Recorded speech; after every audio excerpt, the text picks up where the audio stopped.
विश्वाने देव सविदुर्दुरितानि परासुव यद्भद्रं तन्नासुव। ॐ शान्तिः शान्तिः शान्तिः। शङ्करं शङ्कराचार्यं केशवं बादरायणं सूत्रभाष्यकृतौ वन्दे भगवन्तौ पुनः पुनः।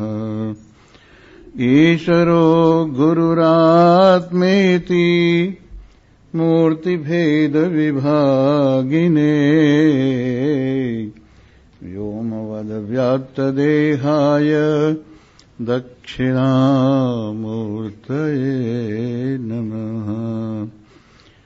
ॐ पूर्णमदः पूर्णमिदं पूर्णात् पूर्णमुदच्यते पूर्णस्य पूर्णमादाय पूर्णमेवावशिष्यते।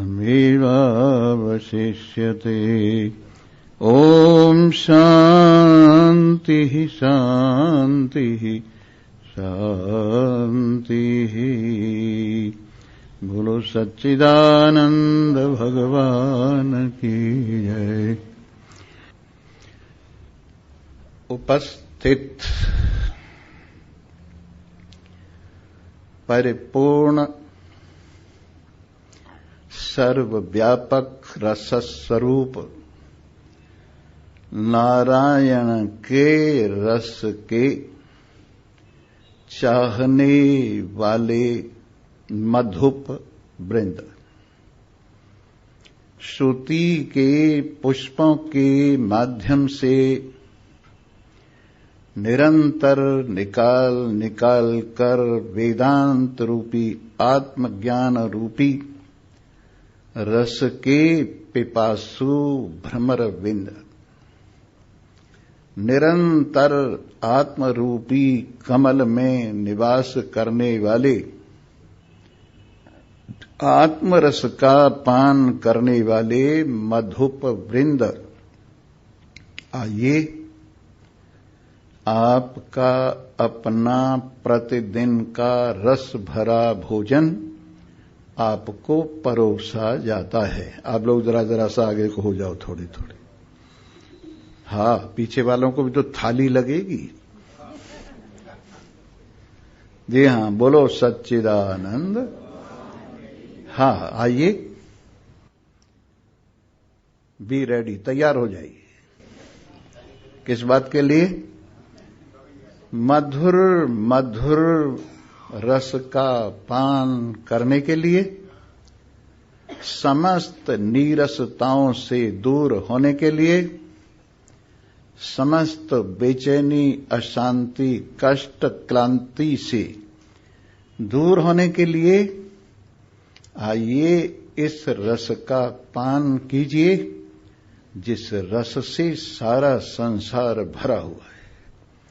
जिस रस की चाह में तितलियां फूलों पर घूम रही हैं, जिस रस की चाह में भ्रमर कमलों पर मंडरा रहे हैं, जिस रस की चाह में पूरा संसार भागता फिरता है, जिस रस को पाने के लिए देवता तरस रहे हैं, जिस रस को पाने के लिए ऋषि मुनि समस्त प्रपंच का परित्याग करके अपने जीवन की बाजी लगाए बैठे हैं, जिस रस को पान करने के लिए अनेकानेक सुंदर सुंदर भावनाओं से सजी हुई भक्तनियां भगवान श्री हरि के चरण कमलों में लौ लगाए हुए इस रस को पीने के लिए अत्यंत आतुर हैं, वही रस आपको परोसा जा रहा है, जिस रस से मुर्दा भी जिंदा हो जाते हैं,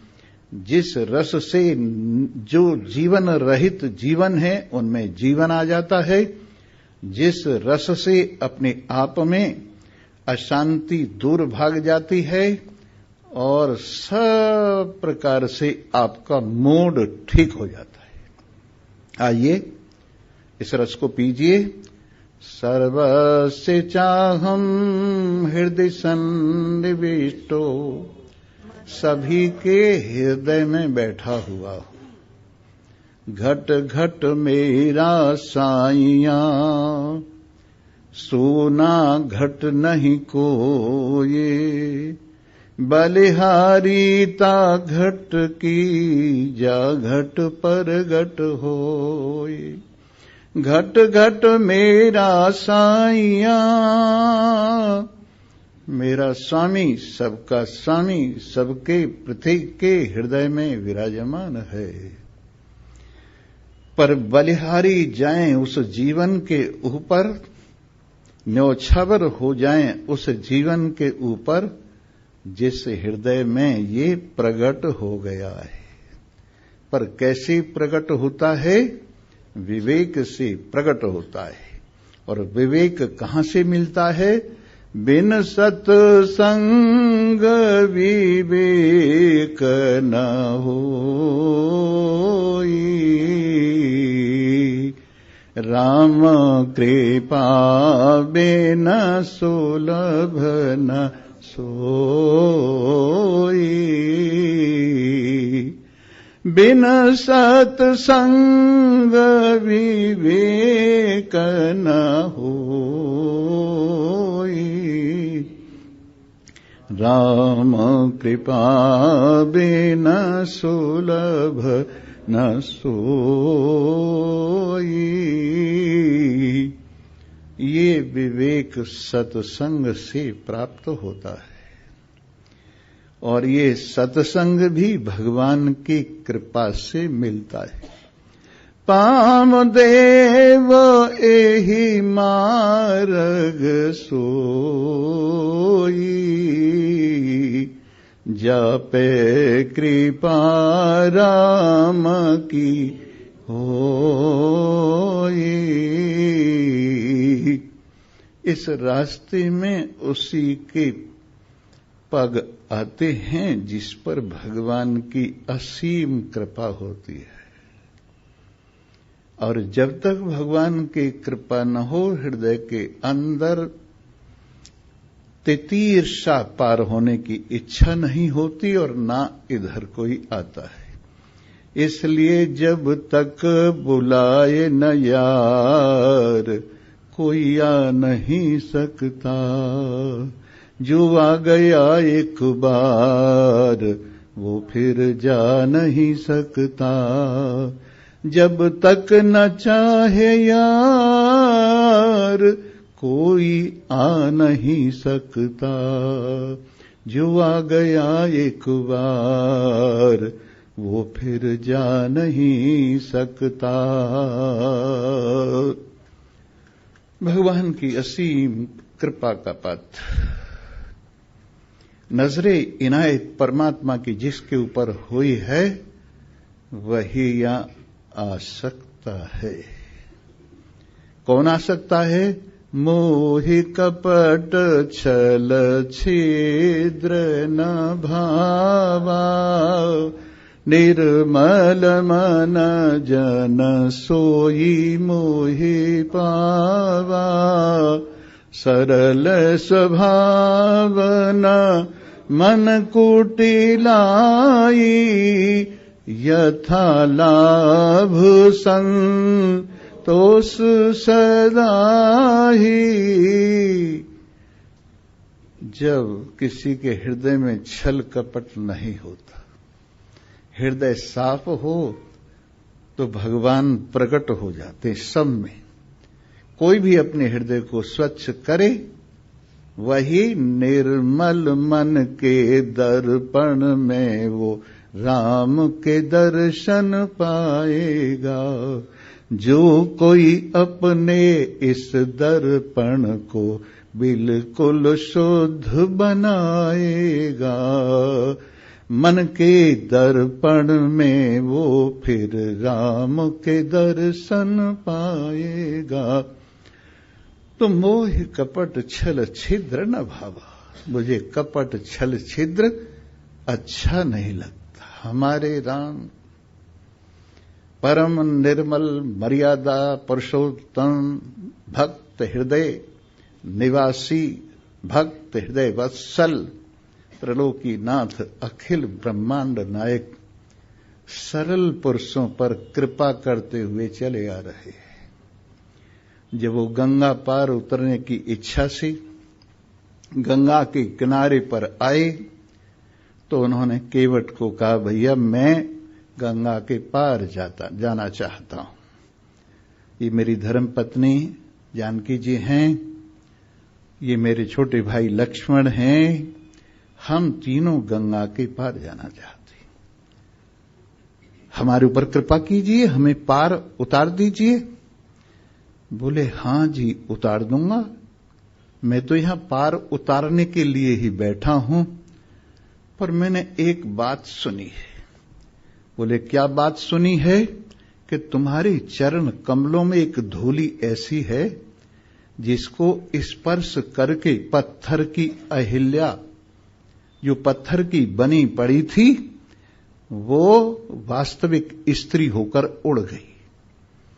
अगर मेरी नाव को कोमल है ना पत्थर से, तो ये अगर आपके चरण कमलों की धूल लग गई, पता नहीं किसकी पत्नी नाव बनी बैठी है और ये नाव भी उड़ गई, तो मेरा तो सत्यानाश हो जाएगा। तरनी हूं मोने घरनी होई जाई, बाट पड़े मोरी नाव उड़ाई, एही पालों में सब परिवारो, नहीं जानो कछु और कबारो। हे प्रभु, आपके चरण कमलों की धूले लगने से न, अगर मेरी नाव भी किसी मुन की पत्नी शापवश नाव बनी हुई हो और ये भी उड़ गई, तो मैं क्या करूंगा, कहां जाऊंगा? मैं तो इसी से अपने बाल बच्चों को पाल रहा हूं, इसके बिना मेरा गुजारा नहीं। और यदि आप पार होना ही चाहते हैं तो मोहि पद कमल पखारन कहेहु, और अगर पार होना ही चाहते हैं तो मुझे अपने चरण कमल पखार लेने दीजिए, और ये धूली उसमें से धुल जाएगी, फिर मेरी नाव को कोई खतरा नहीं है और मैं तुम्हें पार उतार दूंगा। उसकी इस चतुराई को देखकर लक्ष्मण जी की तरफ कहने लगे, देख ले भैया, अब इसे रोक ले। कहते हैं पहले ये कछुआ था क्षीर सागर का, और जब जब भगवान के चरण कमलों की ओर आता था, शेषनाग रूप में लक्ष्मण जी उसको फुंकार मार देते थे और बेचारा दूर चला जाता था। और आज जब बिल्कुल नजदीक आकर चरण पखारने की नौबत आई तो उन्होंने लक्ष्मण जी को कहा, रोक ले भैया अब इसको, अब तो पखरवाने पड़ेंगे चरण कमल। तो उन्होंने कहा, भैया तेरी नाव उड़ के कहीं चली न जाए, इसलिए तू एक काम कर, हमारे पैर धो ले जल्दी से। बोले अच्छा। तो एक छोटा सा कठौता ले आए, काठ का बना हुआ। कहने लगे इसमें चरण धोता हूं, क्योंकि ये भी काठ का और मेरी नाव भी काठ की है, अगर कुछ होना होगा तो इसका ही हो जाएगा। और ये अगर ये मेरा कठौता लड़का वड़का हो गया ना, तो मुझे बड़ी जरूरत है लड़के की, क्योंकि लड़का मेरे कोई है नहीं, और इसको धोने से अगर लड़का बन गया ना ये, तो मेरा कल्याण हो जाएगा। लाओ चरण दो अपने। धोने लगे, बड़े प्रेम से चरण धोए, और ऐसे चरण धोए, यही सदग्रंथ कहते हैं, यही सब संत गाते हैं। न जाने कौन से गुण पर दया निधि रीझ जाते हैं। यही सद्ग्रंथ कहते हैं, यही सब संत गाते हैं। न जाने कौन से गुण पर दया निधि रीझ आते हैं। न आए मधुपुरी से गोपियों का वो रुदन सुनकर, द्रुपद जाकी दशा पर द्वारिका से दौड़ आते हैं। न जाने कौन से गुण पर दया निधि रीझ जाते हैं। यही सब संत कहते हैं, यही सब ग्रंथ गाते हैं। न जाने कौन से गुण पर दया निधि रीझ जाते हैं।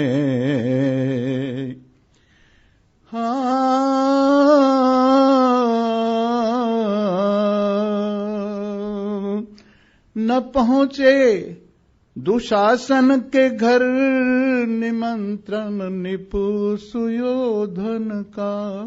न खाया भोज उनने देखो निपुल सुयोधन का।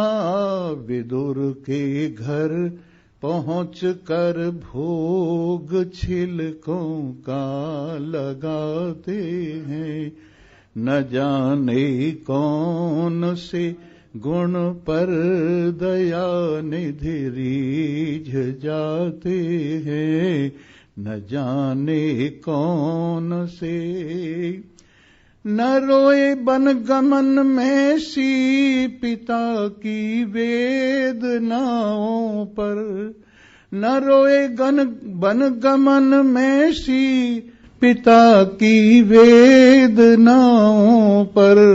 उठाकर गीध को निज गोद में आंसू बहाते हैं।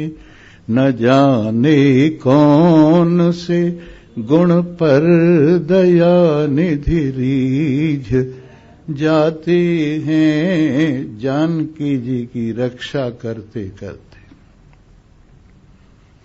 जटायु घायल होकर जंगल में पड़ा हुआ है, वीरान जंगल में, और रह रह कर उसके मुंह से स्वाभाविक ही भगवान के नाम की आवाज निकल रही। उस आवाज में बड़ी करुणा है, उस आवाज में बड़ा दर्द है। हे राम, हे राम, हे राम। भगवान श्री राम ने सोचा ये मुझसे भी अधिक दुख वाला कोई प्राणी है, चलो लक्ष्मण इसके पास पहुंचते। जब जटायु के पास देखा तो कहा, अरे हमारे पिता के मित्र जटायु घायल हुए पड़े हैं। और उन्होंने भी सुना राम की आवाज को, कहने लगे, प्रभु जानकी जी को आप ढूंढ रहे होगे, उनको तो रावण चुराकर ले गया है, विमान में बिठाकर दक्षिण दिशा की ओर गया है। मैं अपनी पुत्री की रक्षा करने के लिए जान की बाजी लगाए हुए था कि मेरे पंख काट दिए और मैं जमीन पर आ पड़ा। प्रभु आपको समाचार देने के लिए मैंने प्राण रखे संभाल कर, सो प्रभु आपकी धर्म पत्नी को रावण ले गया है। उनकी गर्दन को गोदी में बिठाकर अपने कंधे से लगा लिया और कहा, जटायु परहित सरिस धर्म नहीं भाई, तुमने जो हमारा हित किया है, परहित किया है, इसके समान संसार में कोई भी धर्म नहीं है। दूसरे की निंदा के समान संसार में कोई पाप नहीं है। तो तुमने जो हित किया है, गति तो तुम्हारी उससे ही हो गई है, लेकिन फिर भी हम तुम्हारे पर कृपा करना चाहते हैं। कहो तो हम तुम्हारे प्राणों को बहुत लंबी आयु प्रदान करते हैं। कहने लगे, कर दीजिए प्रभु, कौन जीना नहीं चाहता है, पर शर्त यह है कि इसी प्रकार से आप मुझे गोद में जब लिए हुए हों और मेरी गर्दन आपके कंधे पर लटकी हुई हो और मेरे प्राणों का अंत हो रहा हो, ऐसा ही समय मुझे अगर फिर से मिले तो आप मुझे लंबी आयु दे दीजिए। कहने लगे, ये तो नहीं कहा जा सकता, तो फिर मैं लंबी आयु का क्या करूंगा? मेरी तो कामना रही है, पड़े गर्दन ढुलक कर पीत पट पर, खुली रह जाए ये आंखें मुकुट पर। पड़े गर्दन ढुलक कर पीत पट पर, जैसे कोई मां का सुकोमल पुत्र नींद लेते लेते मां की दृष्टि से दृष्टि मिलाए हुए उसके आंचल में बैठा हुआ उसके कंधे पर सो जाता है, वैसे ही मैं जगन माता की गोद में बैठा हुआ और अंतिम निद्रा का शुभ समय आते हुए आपकी गर्दन पर, आपके कंधे पर, आपके पीत पट पर मेरी गर्दन लुढ़की हुई है और आपकी सुंदर मुख छवि को अपने नैनों से मैं देख रहा हूं। ऐसा सुअवसर कब प्राप्त होगा? इसलिए प्रभु इसी समय काम हो जाना चाहिए। अच्छा जटायु जाओ, लेकिन सब बातें तुम सुनाना, मेरे पिताजी को जाकर ये मत बताना कि सीता जी की चोरी हो गई है और राम उनको ढूंढ रहे, ये मत बताना। तो देखिए भगवान श्री राम की कृपा। न रोए बन गमन में सी पिता की वेदनाओं पर, उठाकर गीध को निज गोद में आंसू बहाते हैं। न जाने कौन से गुण पर दया निधि रीझ जाते हैं।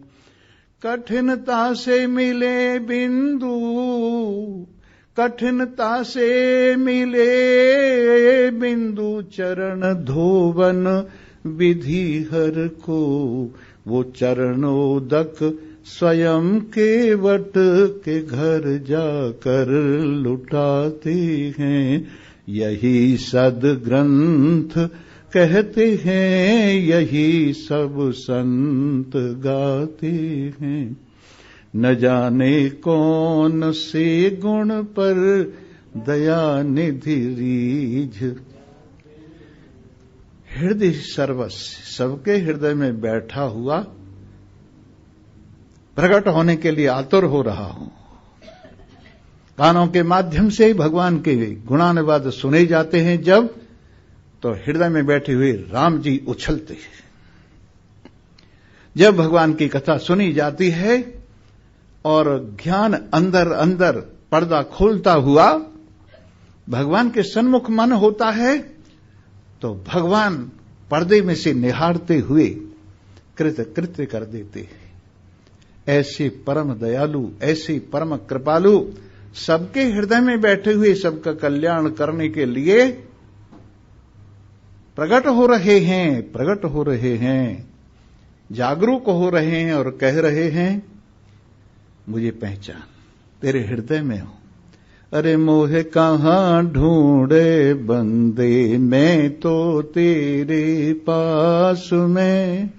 मोहे कहाँ ढूंढे बंदे, मैं तो तेरे पास में।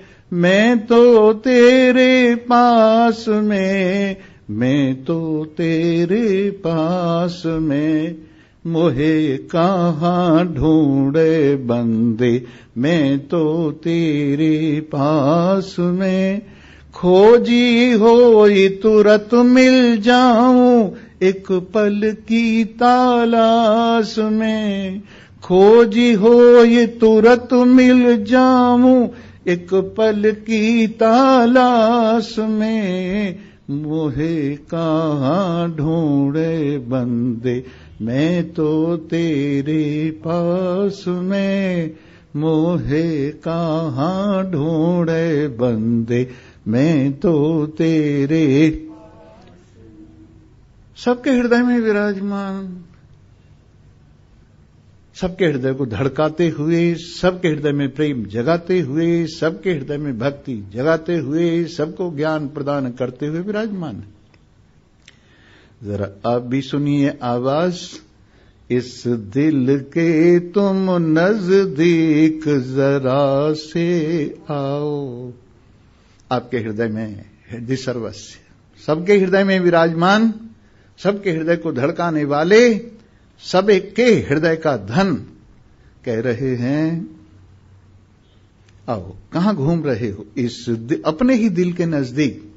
इस दिल के तुम नजदीक जरा से आओ, है दिल ही में दिलदार की दर्शन पाओ। इस दिल के तुम नजदीक जरा से, जरा से, जरा से आओ, है दिल ही में दिलदार के दर्शन पाओ। दिल धड़क धड़क कर बोले, प्रियतम की खिड़की खोले। दिल धड़क धड़क कर बोले, प्रियतम की खिड़की खोले। अनुभव के खड़कते तार की तार मिलाओ, इस दिल के तुम नजदीक जरा से आओ, है दिल ही में दिलदार के दर्शन। तू पूछ रहा है को हम, ये बोल रहा है सोहम सोहम सोहम। तुम पूछ रहे हो को हम, ये बोल रहा है सोहम सोहम सोहम। हर सांस पे ये झनकार की ध्यान लगाओ, हर सांस पे ये झनकार की ध्यान लगाओ, ध्यान लगाओ। इस दिल के तुम नजदीक जरा से आओ, है दिल ही में दिलदार की दर्शन पावो। आपके हृदय में विराजमान, सबके हृदय में विराजमान सर्वस्य चाहम हृदय सन्निविष्टो आपको निमंत्रण दे रहे हैं। कहां धक्के खाता फिर रहा है? तेरे हृदय में ही त्रिलोकीनाथ विराजमान है। तेरे हृदय में विराजमान, तेरे मन के माध्यम से, तेरे ज्ञानेंद्रियों के माध्यम से सारे संसार में रोशनी फैला रहा है। तेरे प्राण के माध्यम से, तेरे कर्मेंद्रियों के माध्यम से सब जगह बल परोस रहा है।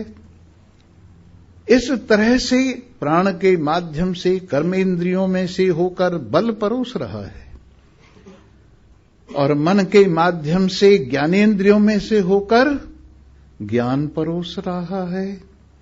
ऐसा सारे जगत को बल से, क्रिया से और ज्ञान से भर रहा है। पूरा संसार इसके ज्ञान से, इसके बल से और इसकी क्रिया से भरा हुआ है। ऐसे हमारे नारायण कृपा करते हुए, सरल सरल व्यक्तियों पर दया करते हुए निश्चल व्यक्तियों की नाव पार उतारते हुए और प्रेम भरे हृदयों में आकर रसास्वादन करते हुए विशेष रूप से और सामान्य रूप से दोनों रूप से विचरण कर रहे। सामान्य रूप से कहे अनकहे सब में विराजमान सबको जीवन दे रहे हैं और विशेष रूप से प्रार्थना करने पर, अर्चना करने पर, ज्ञान करने पर, ध्यान लगाने पर विशेष रूप से शक्ति प्रदान कर रहे। विशेष रूप से प्रेम बांटने वाले, विशेष रूप से बल बांटने वाले, विशेष रूप से ज्ञान बांटने वाले नारायण शबरी की याद कर रहे हैं। उन्होंने बेड़ा पार लगा दिया मल्लाह का, उन्होंने बेड़ा पार लगा दिया जटायु का। अब शबरी का नंबर आता है गरीब निवास, गरीबों को प्यार करने वाले, दीन बंधु, दीन दयालु शबरी की याद करते हैं। बहुत दिनों से शबरी अपने गुरु से सुनकर तुम अपनी कुटिया में ही विराजमान होकर भगवान का ध्यान करो, तुम्हें कहीं आने जाने की जरूरत नहीं है। तुम्हारी कुटिया ही तीर्थ है, तुम्हारी कुटिया ही बहुत श्रेष्ठ आश्रम है, तुम्हारी कुटिया ही भगवान को बुलाने के लिए एक विशेष भक्ति यंत्रात्मक यंत्र है जो भगवान को अपनी ओर खींच रहा है। जिस तरह से विशेष यंत्र कोई शब्द को अपनी ओर खींचता है, कोई स्पर्श को अपनी ओर खींचता है, कोई रूप को अपनी ओर खींचता है, कोई रस को अपनी ओर खींचता है, कोई गंध को अपनी ओर खींचता है, लेकिन प्रेम भरा हुआ हृदय भगवान को अपनी ओर खींचता है। ये यंत्र है, हमारा हृदय भी एक यंत्र है और जहां कहीं भी ये भगवान को प्रेम करता है उसी स्थल पर एक ऐसा यंत्र लग जाता है कि भगवान वहां को खींचे चले आते हैं। भगवान की हिम्मत नहीं है जो अपने आप को वहां जाने से रोक सके। भगवान श्री राम भी अनजाने खींचे चले आ रहे हैं और प्रेम पूर्वक शबरी की कुटिया में भी प्रेम का यंत्र लगा हुआ उनको अपनी ओर खींच रहा है। और इधर ऋषि महर्षि भी सुन रहे हैं कि भगवान श्री राम इधर को आ रहे हैं। तो बहुत से ऋषि महर्षि बेचारे साधु तो हो गए हैं, पर फिर भी घरवाली की याद करते रहते कि हमारा भी ब्याह हो जाता, हमारे भी बाल बच्चे होते, हमारा भी अपना एक घर होता।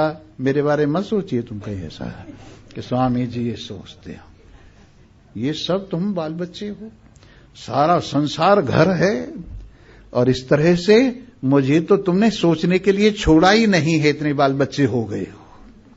पर जिन बेचारों के बाल बच्चे भी नहीं हैं और वो सोच रहे हैं एक काम करें, राम जी के आगे शिला बिछा दें और जिस शिला पर पैर पड़ेगा वही औरत हो जाएगी। तो ऋषि महर्षियों ने शिलाएं रास्ते में बिछा दी और फिर देखा कि राम जी तो रोते हुए आ रहे हैं। ये क्या चक्कर है, रोते क्यों आ रहे हैं? कि इनकी घरवाली चुरा ली गई है इसलिए रोते हुए आ रहे हैं। कि घरवाली इतनी बुरी बला है क्या कि उसके लिए रोना पड़े? कि हां, उसके लिए रोना पड़ता है। फेंको इन पत्थरों को। तो जल्दी जल्दी पत्थरों को फेंक रहे हैं, साफ कर रहे हैं और भगवान श्री राम उसी राह से चले आ रहे हैं। और इधर शबरी संभाल संभाल कर बेर रख रही है, संभाल संभाल कर आसन कुशा के बनाकर सजा रही है। अपनी कुटिया को गाय के गोबर से लेपन करके मिट्टी मिलाकर बड़ा शुद्ध बना दिया है। एक विशेष प्रेम की सुगंधी कुटिया में से उठ रही है, जहां तहां से फूल लगाकर सजा दिए गए हैं और इस प्रकार अपने मन के प्रेम से कुटिया का कोना कोना उन्होंने सजा रखा है।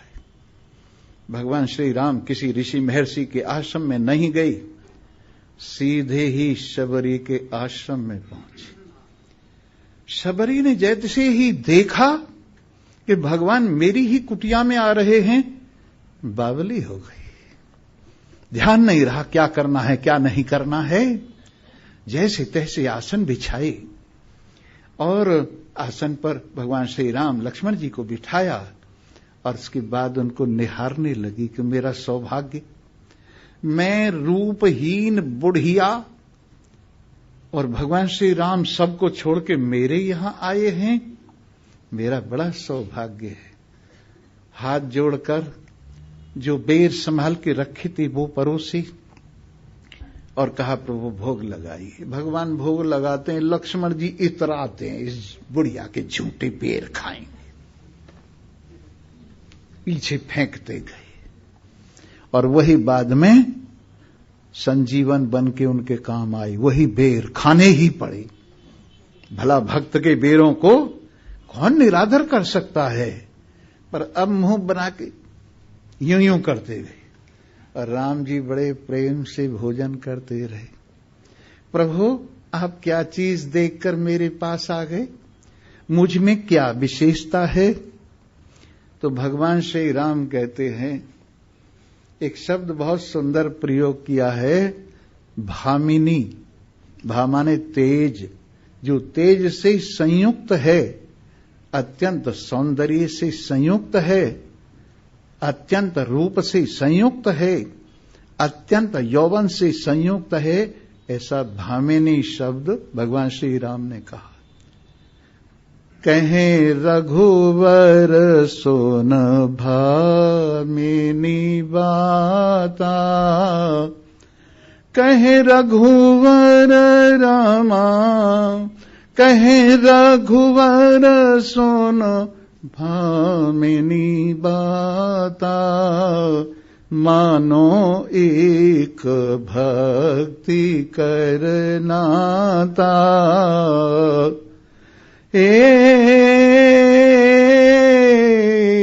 जाति पाति कुल नाम बड़ाई, परजन पुर जन जन सुखदाई, बिन भक्ति सो नर है कैसे, बादल जल बिन लखिए तैसे। भगवान श्री राम कहते परम तेजस्विनी, मैं जिसके हृदय में प्रकट हो गया हूं, सर्वस्व हृदय सन्निविष्ट प्रकट हो गया हूं, वो अत्यंत तेजस्विनी। कहें रघुवर सुन भामिनी बाता, मैं केवल एक नाते को मानता हूं, और वो कौन सा नाता है? भक्ति का नाता है, जिसमें भी मेरा प्रेम है। मैं प्रेम, अरे प्रेम का ग्राहक कौन नहीं है, भक्ति का ग्राहक कौन नहीं है। भगवान भूखे फिरते हैं प्रेम के, और सब चीज उनके पास है, कपड़े बहुत हैं, खाना बहुत है, फूल फाल बहुत हैं, सब चीज जो चढ़ाते हो वो सब बहुत हैं, लेकिन एक कमी है तो प्रेम की, और उसमें तुम लोभ करते हो। प्रेम घर रख के आते हैं, यहां जो आते हैं प्रेम घर रख के आते हैं घरवाली के पास, और यहां यूं कहते हैं तन मन धन सब कुछ है तेरा, तेरा तेरे अर्पण करते क्या लागे मेरा, ओम जय जगदीश हरे। घर आए तो घरवाली कहने लगी वहां रखे आई तन मन धन, यहां क्या करने आया? सत्यानाशी, यहां क्या करने आया? यहां क्या रखा है? अब तन मन धन मंदिर में चढ़ाया और यहां खाली हाथ चलाया। गलती हो गई, वापिस गया। तन मन धन सब कुछ है तेरा, पर तेरा तेरे अर्पण करते दिल धड़के मेरा, ओम जय जगदीश हरे। सब वापस करके ले आता है। तो ये प्रेम के भूखे कौन है? भगवान प्रेम के भूखे। कहें रघुवर सुन भामिनी बाता, मानो एक भगति कर नाता। किसी की बहुत बड़ी बरादरी हो, किसी में बहुत बड़ी विद्या बल हो, किसी की पंक्ति बहुत बड़ी हो, लेकिन ये संसार की सारी चीजें ऐसी हैं जैसे घनघोर बादल गरजता तरसता आता है, अंधेरा कर देता है, पर बूंद एक भी नहीं गिरती, उस बादल का क्या करे।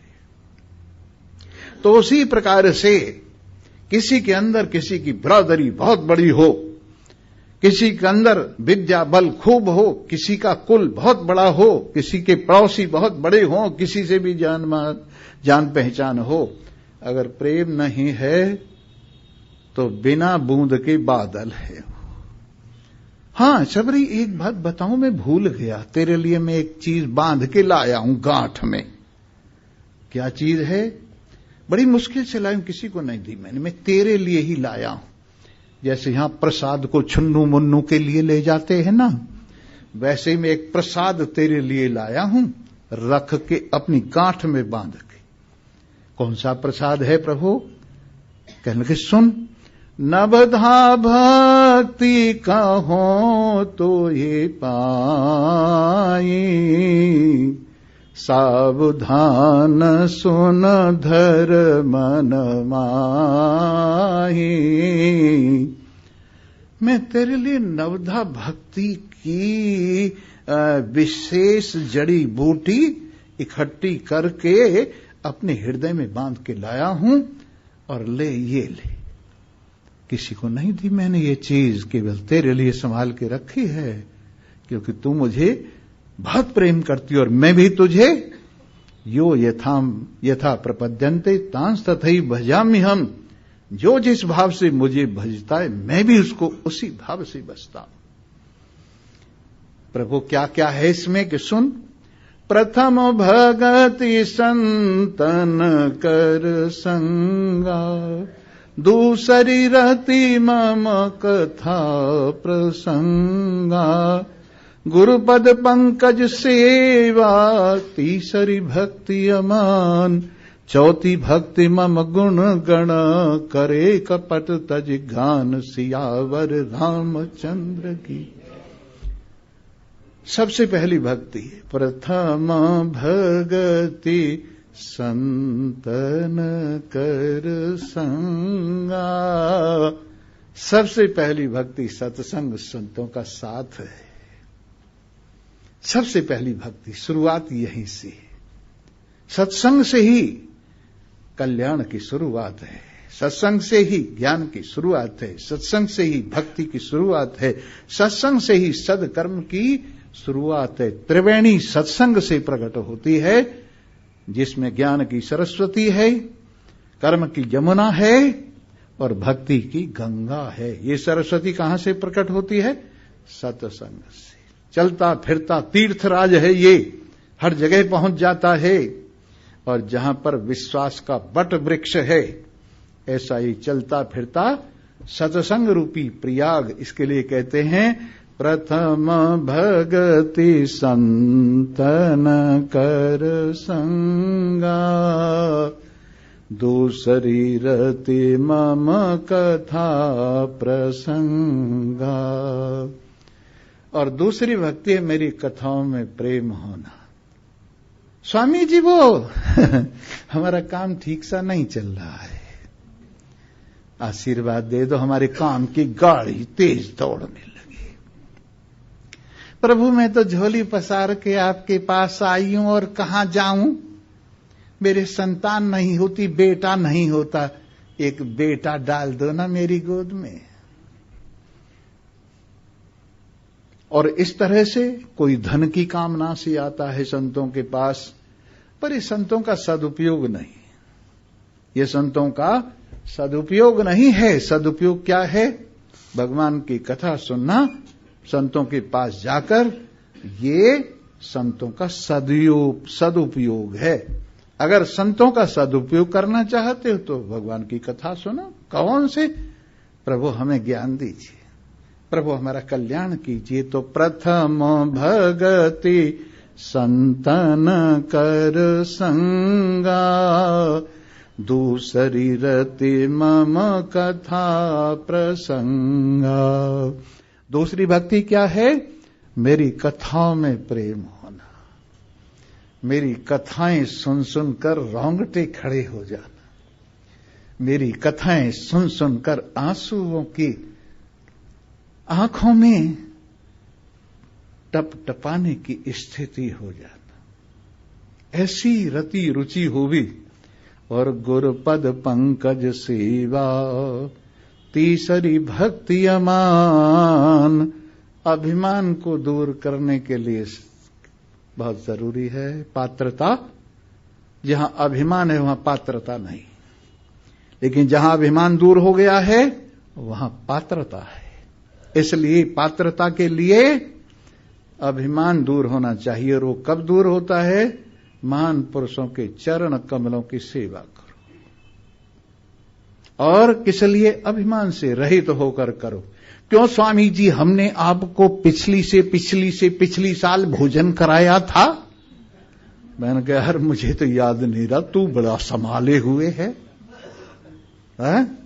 ऐसे नहीं, अभिमान से रहित हो। तो गुरुपद पंकज सेवा तीसरी भक्ति अमान। चौथी भक्ति मम गुण गणा करे कपट तज गान। और चौथी भक्ति क्या है? मेरे गुणों को कपट छोड़कर सरल हृदय से गुणगान करे। जिसको गाओगे उसको पाओगे, जिसको गाओगे उसको पाओगे, जिसको पाओगे उसके हो जाओगे, जिसके गुण गाओगे उसको तुम पाओगे, पाओगे फिर वो ही तुम हो जाओगे। इसलिए खूब भगवान के गुण गाए, निर्लज्ज होकर गाए, निर्लज्ज होकर गाए प्रेम से। और फिर ये तो जोर जोर से गाने की, पर धीरे धीरे धीरे धीरे अंदर की ओर सिमटता आए। और मंत्र जाप मम दृढ़ विश्वासा, पंचम भजन सो वेद प्रकाशा। जिसको भी बड़ी जोर जोर से गा रहे थे, धीरे धीरे वो अंदर की तरफ जाने लगा, बाहर की तरफ से इकट्ठा होकर। और मंत्र के रूप में जो महान पुरुषों से आपने प्राप्त किया है, मन को रक्षा करने के लिए। मंत्र का अर्थ है जो मन का त्राण करे, मन का रक्षण करे, मन को विषयों में न जाने देवे, मन को परमात्मा में लगाए रखे। उसका नाम क्या है? मंत्र। मनम त्रायति अनेन, जिससे मन की रक्षा हो, उसका नाम क्या है? मंत्र है। इसलिए ये मंत्र धीरे धीरे एकांत में बैठकर, जैसी छोटी छोटी बूंदों से वर्षा होती है और जमीन में समाता जाता है पानी, वैसे ही मेरे मंत्र को जपते हुए और फिर अंदर से अंदर ही ये प्रेम समाता जाना चाहिए। पंचम भजन सो वेद प्रकाशा, इसी को भजन कहते। ये पांचवी भक्ति वेद ने प्रकाशित की। और छठ दम शील बीरति बहु कर्मा, निरत निरंतर सज्जन धर्मा। शील शांति वाला स्वभाव हो, और ये जो काम में फैले पड़े हो, ये भी कर लूं, ये भी कर लूं, ये भी कर लूं, ये सुरसा का मुंह है, बढ़ता चला जाएगा। इसलिए समेटो अपने आप को, इस प्रवृत्ति को ज्यादा मत बढ़ाओ। छठ दम शील, संयम का स्वभाव होना चाहिए।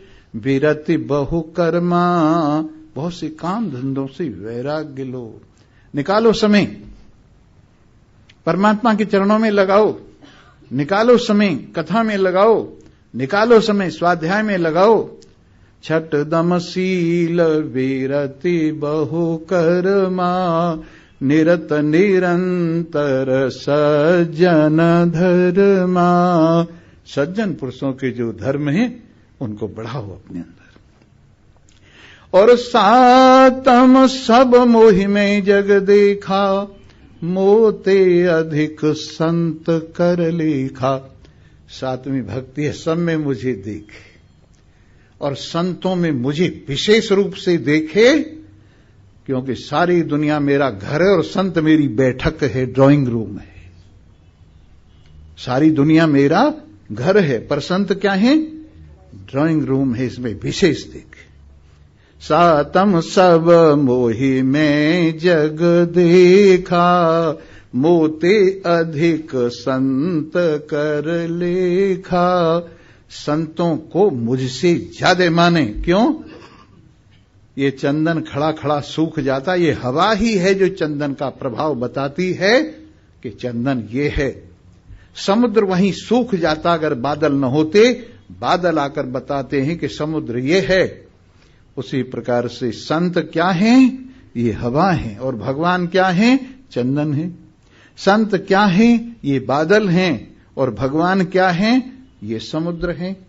इसलिए मोते अधिक संत कर लेखा, आठम यथा लाभ संतोषा, सपने नहीं देखे पर दोषा। आठवीं भक्ति क्या है? जो कुछ मिले उसी में संतोष करो, मेरा भरोसा करो, और इधर उधर दीन बनने की क्या जरूरत है।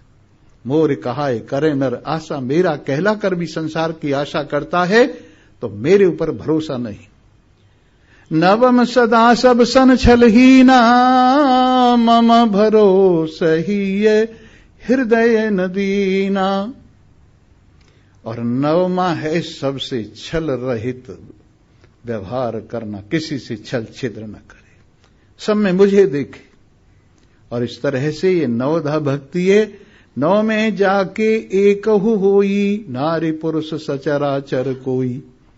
नौ में से एक भी जिसके पास, चाहे स्त्री हो, चाहे पुरुष हो, चाहे जड़ वगैरह ये पदार्थ यानी पेड़ पौधे तक भी हो, सो अतिशय प्रिय भामिनी मोरे, वो मुझे अत्यंत प्रिय है। और तुम्हारे अंदर तो 9 की 9 हैं। फिर कहते हैं अच्छा एक बात बताओ, सीता जी का तुम्हें कुछ पता है किधर को गई है? फिर वहीं आ गए, आदमी के आदमी बन गए। तुम कहोगे पहले आदमी नहीं थे, पहले भगवान थे। और अब क्या कह रहे हैं? आदमी बन कह रहे तुम्हें सीता जी का कुछ पता है? कहने लगे सब कुछ जानते हुए मुझे पूछ रहे हैं आप? अरे यहां से आप जाएंगे, सुग्रीव के साथ मित्रता होगी और फिर आगे के लिए सारे काम अपने आप हो जाएंगे।